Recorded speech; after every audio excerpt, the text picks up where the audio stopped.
આજે તો મોરબી નીકળવાનું થયું, એમાં થયું એવું કે રામ રામ ડાયર કેમ શું આવું મજામાં હશો? આપણે જવાનું હતું આઈસરમાં, તો બેઠી ગયા આઈસરમાં, નીકળી ગયા જવા માટે. તો આપણે પહોંચી ગયા તાલાળા. ભાઈ એટલું અંતર કાપીને બેઠીને થાકી ગયા હતા, તો આપણે રેસ્ટ કરવા માટે ટાઈમ બ્રેક લીધો હતો. લઈ લીધી ચા ને આપણે પી લીધી ચા ની માથે પાછી આપણે ખાધી વેફર, કેમ કે યાર ભૂખ જ એટલી લાગી હતી. ત્યાંથી પછી આપણે નીકળી ગયા જવા માટે અને પહોંચી ગયા સાસણગીરમાં અને એન્ટ્રી કરી લીધી ગેટની. મને એમ કે હાઉસ જોવા મળી હતા, તો હાઉસ દેખાણા નહીં ક્યાંય. લાગી ગઈ ભૂખ ને બેઠી ગયા જમવા માટે.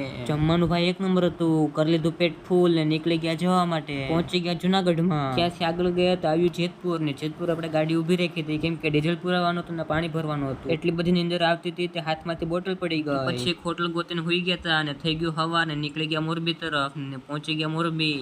તો સવારમાં લાગી હતી ભૂખ ને પહોંચી ગયા નાસ્તો કરવા. નાસ્તો તો કર્યો પણ નાસ્તામાં કઈ મજા ન આવી, તો નાસ્તો કરીને નીકળી ગયા આપણે લાદી જોવા માટે. પહોંચી ગયા લાદી જોવા, પણ આમાંથી કોઈ લાદી ગમી નહીં. પછી આપણે નીકળી ગયા બીજી દુકાને જોવા માટે. તો આમાંથી